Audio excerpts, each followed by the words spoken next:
Creating a realistic space around your drums without making them feel washed out or losing their punch and definition in your mix can actually be kind of tricky.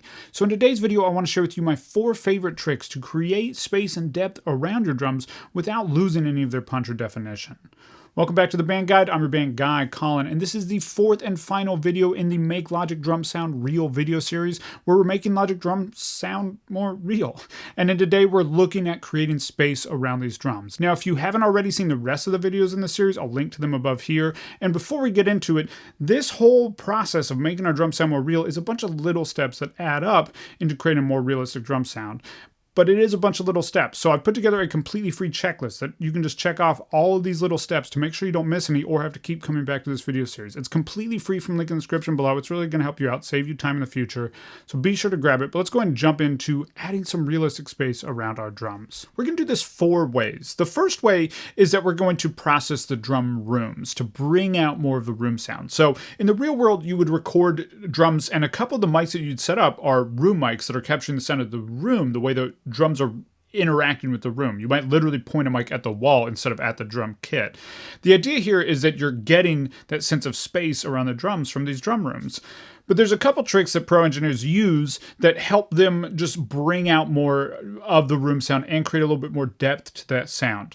So what we have here currently is just the stock immediate setup from the SoCal drum kit. And it has a channel EQ on it and then a compressor on it. And we're going to use both of those, but we're going to use them a little differently than they do. So right now it just sounds like this. Sounds like a drum room, right? Sounds like drums in a room. We're going to turn off this compressor for now, and we're actually going to do the opposite of what they did with this EQ. So with this EQ, you can see they did a little bit of a bump up here. But when you have more high-end information, things feel closer. When you have less high-end information, they feel further away. So with my drum rooms, I actually want to have a little less high-end information. So I'm going to use this to make a bit of a cut here. And notice how that immediately feels a little bit further away. If I undo that, it feels closer. If I put it back, feels further away, right? So subtle, but it makes a difference. These little things add up. Okay, so that's the first thing we're going to do. The second thing we're going to do is we're going to use the compression, but we're going to do kind of the opposite of what we did in the parallel compression video, where we let the initial drum hit through and then clamp down to make it a punchier drum sound. We're going to do the opposite, where we clamp down on that initial hit and then let up quickly to let the room sound, the space in between the hits, really shine through. So they have already set this up. This is, again, just kind of a preset, but I would typically use something like this vintage FET or the studio FET on the drum, on a drum room sound. And the idea here is usually a pretty high ratio. Anywhere really 5 and above is usually what I'm going for. I might even go all the way up to 20:1, but we'll go around 8:1 initially. We might scale that up. And then attack time, I want to be super fast. So typically I'm thinking like 1 millisecond. I'm trying to really catch that initial drum hit. And then I'm going to turn auto release off. That's what this button is down here. And a really fast attack time. And to me, a fast attack time is anything 50 milliseconds and quicker. So you see how it's just turning down those big snare hits right now? We'll bring this threshold a little bit lower. And then add a little bit of makeup gain. Yeah. Okay, so listen to this now and listen to the rooms. I'm going to turn this off. Sounds like drums in a room. That sounds like a room sound, right? So blend this up in with the main drum sound. I'll exaggerate it a little bit. If I turn this compression off. Back on. Off.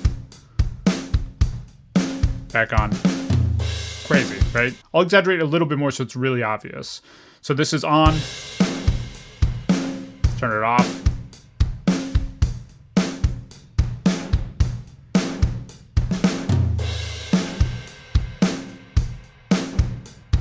All right, pretty exaggerated. I'll bring that back down. Let's just mix it up in here.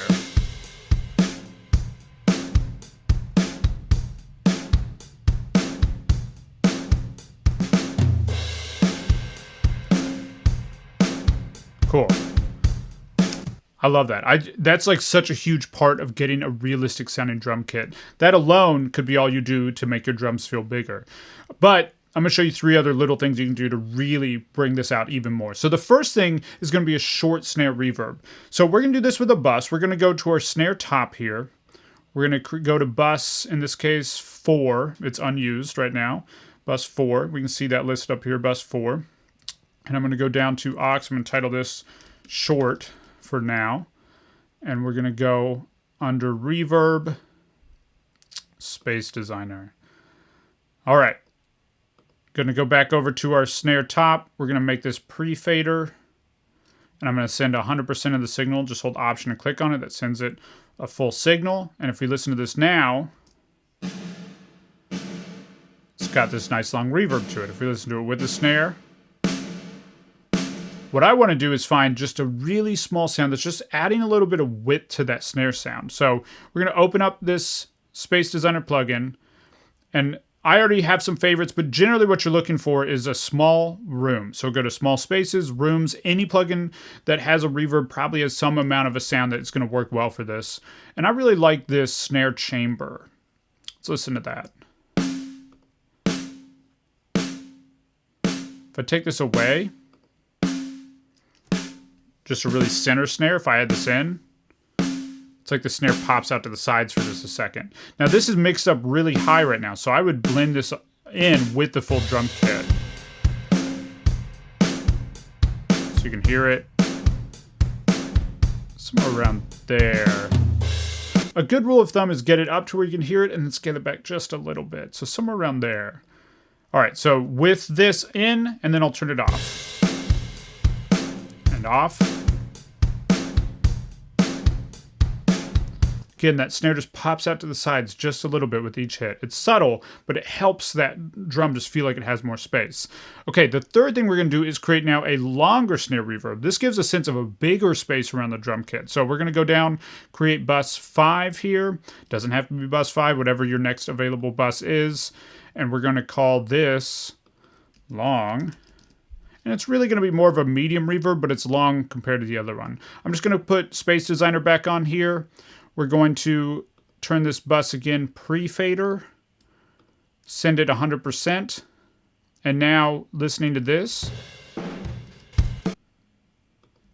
just a nice long reverb. What I like to do for this is a plate. So we're going to go down to medium spaces, plate reverbs, and just this 1.8 second drum plate sounds great. Kind of metallic, which is going to help it just have a little bit more bite in the context of everything else. So with the context of the drums, kind of exaggerated volume here. Bring that down, mix it up in. Okay, if I take these 2 reverbs away, listen to how the drums just get smaller. Add them back in.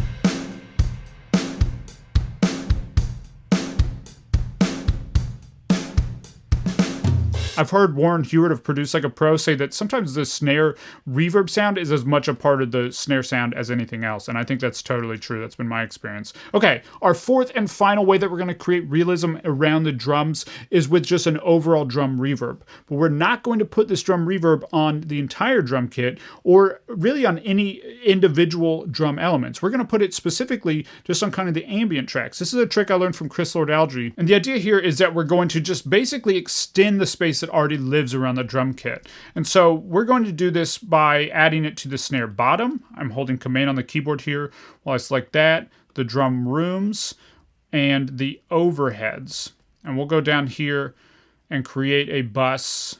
Let's go all the way down.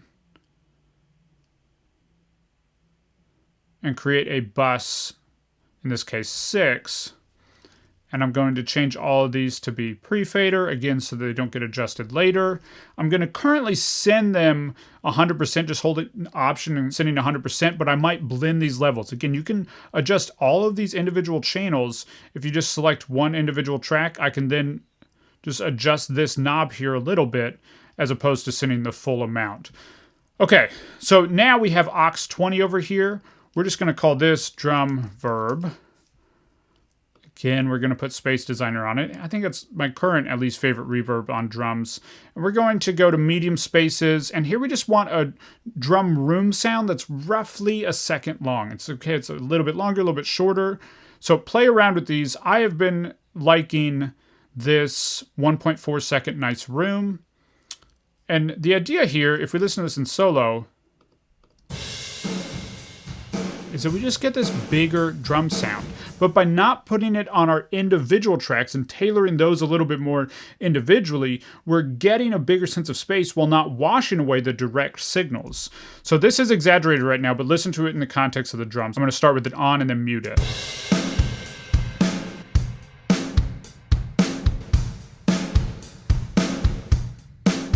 Crazy, right? It's like, whoo, huge.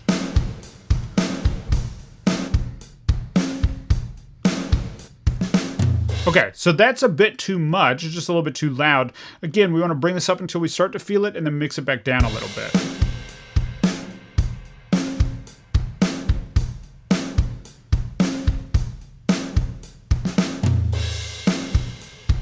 Somewhere around there to me. A little bit less. Okay. Take that away. Feels a little bit tighter. Feels bigger, right? Okay, if I get rid of all three of these reverbs, add them back in. Just space in the mix. If I take away all of them and the compression on this drum room over here,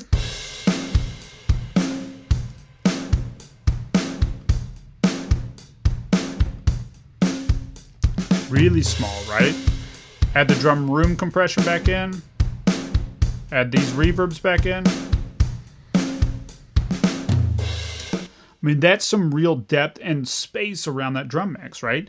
And we're not compromising the punchiness and the clarity of the individual hits. I think that last little drum trick, that reverb being sent only from the snare top, overheads, and drum room sound, creates just a bigger, larger-than-life reverb sound, added in with the overcompressed drum room signal, added in with a little bit of tailored snare reverb, and you get this huge drum sound. So let's finish out the series by listening one more time to the original Logic drums, and then where we ended with the full drum mix. So starting with the original Logic drums.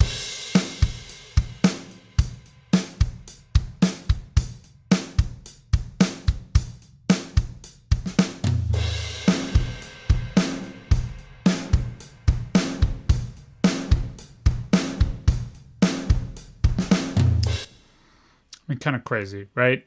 Okay, so be sure to grab the Make Logic Drum Sound Real checklist from the link in the description below. It walks through all the steps that we've done throughout this series. It's really going to help you out, and it's completely free, so be sure to pick it up. It just gives you a checklist, so you can make sure you don't miss any of these little steps. Before you go, I'd love to hear from you. Have you done any of these techniques before? Have you tried the smashing the drum room sound? Have you tried the snare reverb? Have you tried that weird crystallized algae drum reverb trick? Let me know if you've tried any of them in the comments below. I'd love to hear from you. If this video was helpful, be sure to like, comment, and subscribe, and I'll see you next week with another video. One thing at a time.